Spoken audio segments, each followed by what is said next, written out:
A veces pensamos que para encontrar algo realmente extraño habría que ir muy lejos, como a otro planeta o a un lugar imposible de alcanzar. Pero la verdad es que aquí mismo, en la Tierra, hay lugares que cuando los ves por primera vez se sienten raros. No porque den miedo, sino porque algo no termina de encajar. Hay paisajes que parecen editados, lugares que se ven demasiado extraños para ser reales, y sitios que simplemente te hacen pensar. Esto no parece de aquí. Y lo curioso es que no son inventos ni teorías raras. Existen de verdad, y muchas veces han estado ahí desde siempre. Hoy vamos a ver algunos de esos lugares que parecen sacados de otro planeta, pero están mucho más cerca de lo que imaginamos.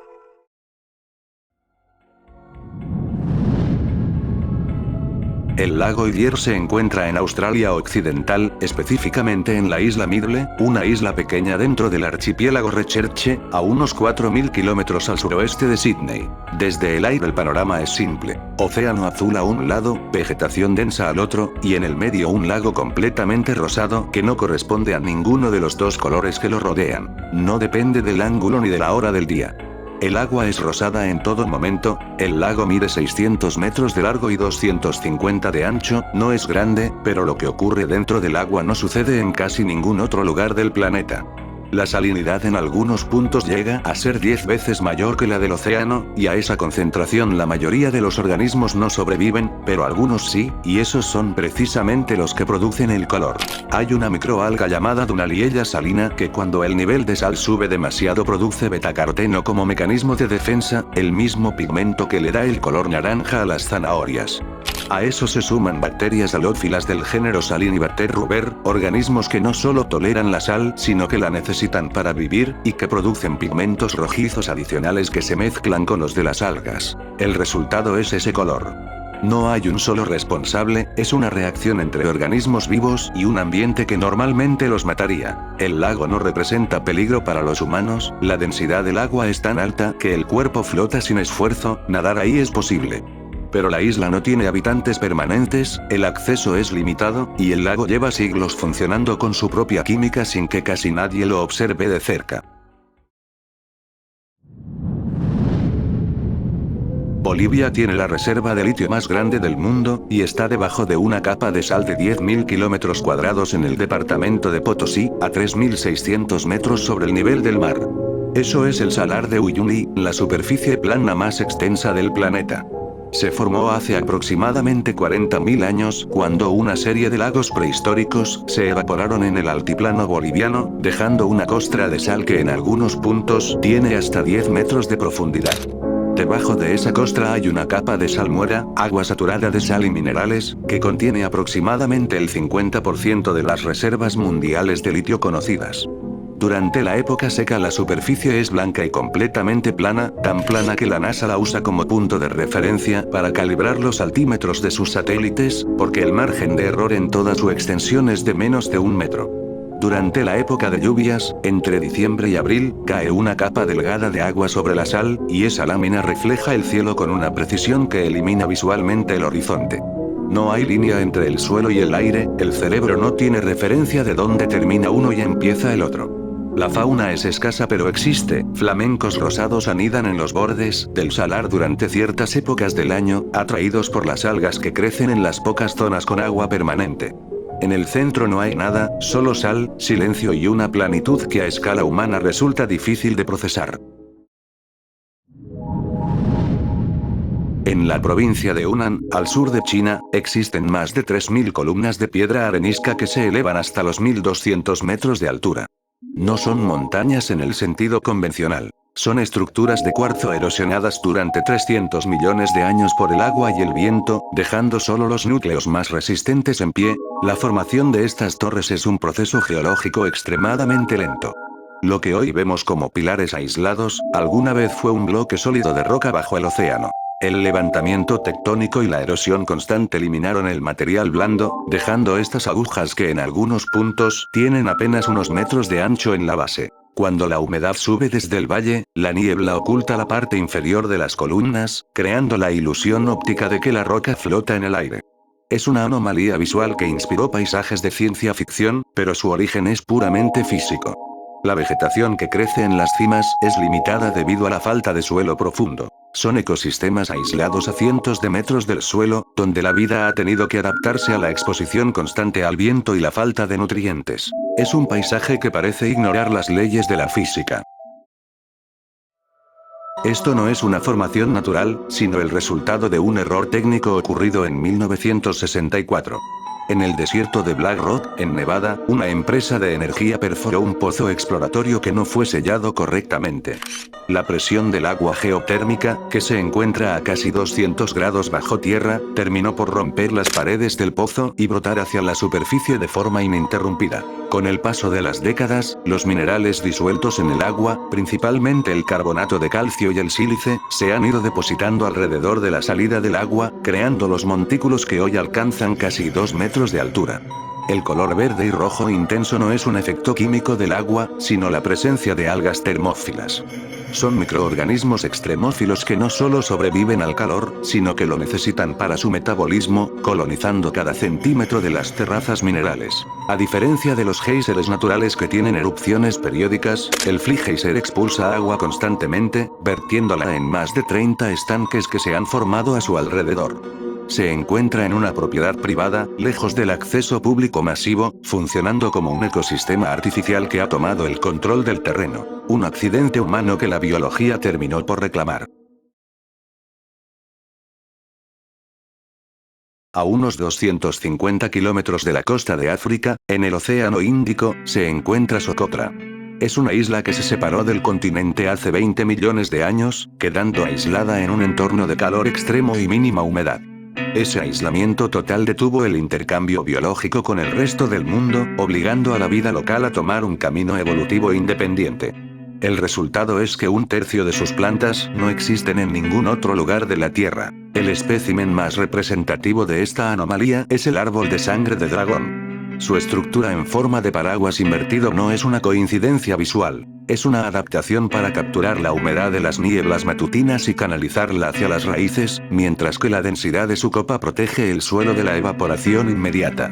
Si se daña su corteza, brota una resina roja espesa y densa. No es savia común, es una sustancia cargada de pigmentos que el árbol utiliza para sellar sus tejidos y sobrevivir a la radiación solar directa del desierto. Junto a ellos crecen los árboles botella, con troncos ensanchados y deformes que funcionan como depósitos de agua para resistir meses de sequía absoluta sobre el suelo de piedra caliza. Este suelo es pobre en nutrientes y altamente alcalino, lo que ha filtrado a las especies. Solo los organismos con una química interna capaz de procesar minerales pesados han logrado prosperar.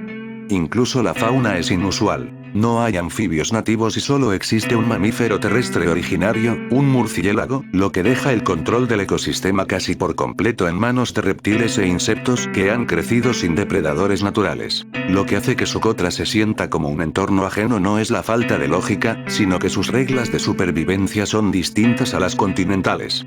Es un laboratorio biológico que ha funcionado sin interferencias externas durante milenios. Es el ejemplo de cómo se ve la vida cuando se queda sola el tiempo suficiente.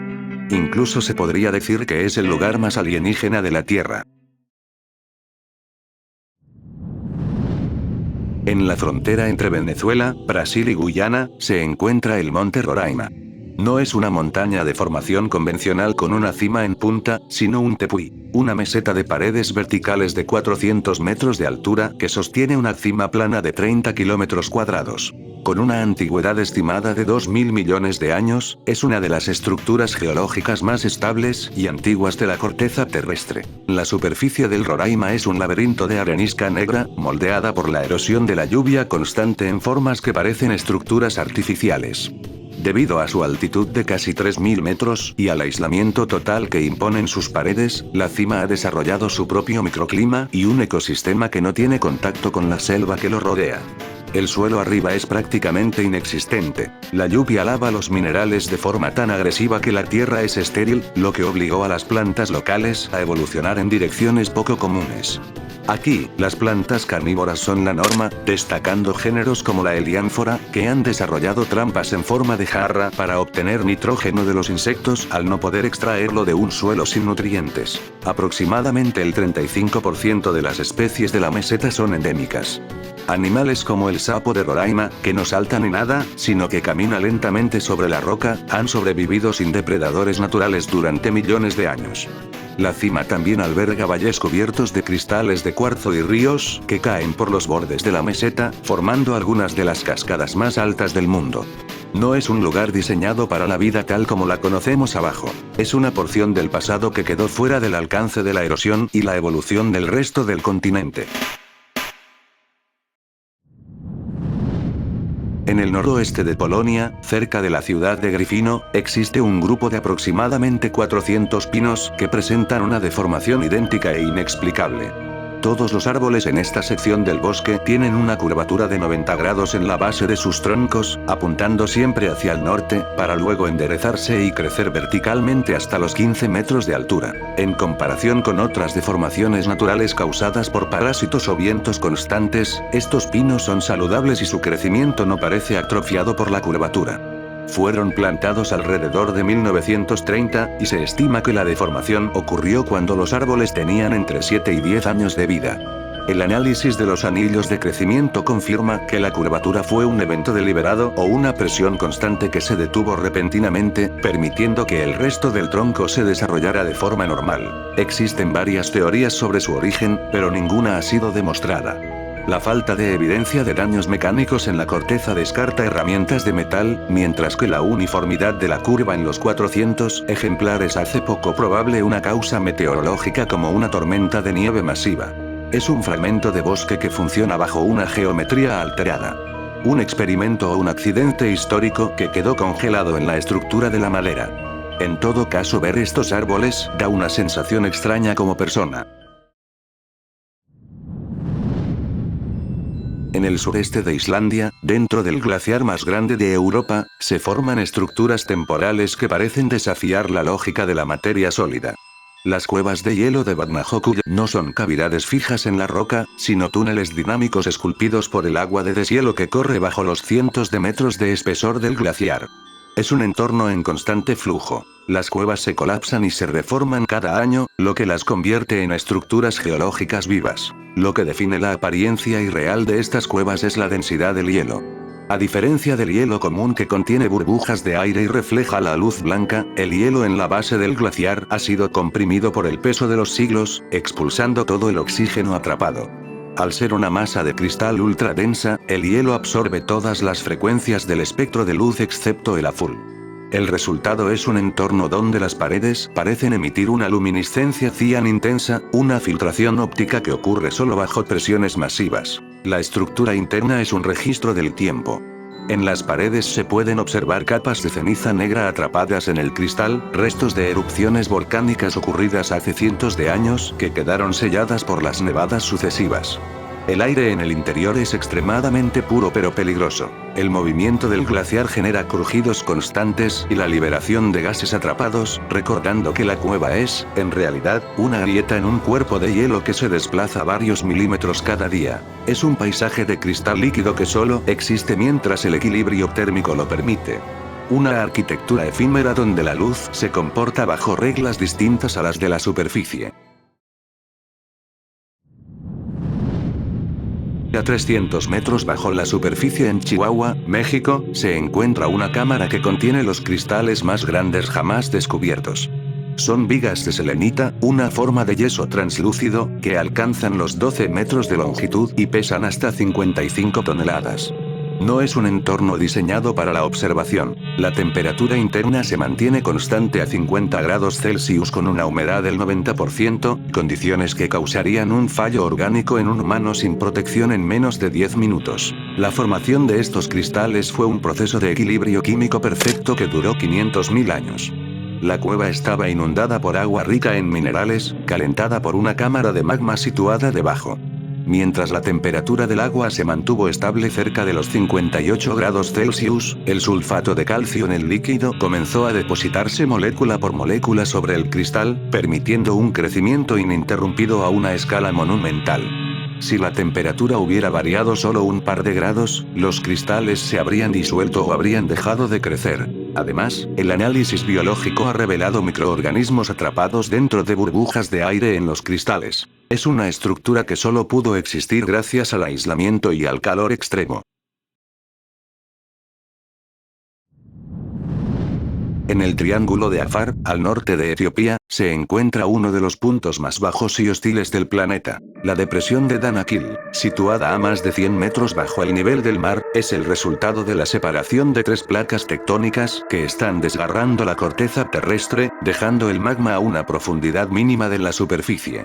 Es un lugar donde el suelo no es tierra, sino una costra inestable de sal, azufre y minerales volcánicos. El paisaje está dominado por el volcán Dayol, una estructura hidrotermal que expulsa agua hirviendo cargada de sales ácidas y hierro. Al evaporarse, el agua deja depósitos de colores amarillo y verde neón que parecen artificiales, pero que en realidad son concentraciones de azufre y potasio altamente tóxicas. El aire no es respirable de forma prolongada. Las fumarolas liberan constantemente gases de cloro y azufre que queman los pulmones, creando una neblina ácida que corroe cualquier equipo metálico en cuestión de horas. Lo más perturbador de Danakil es su química extrema.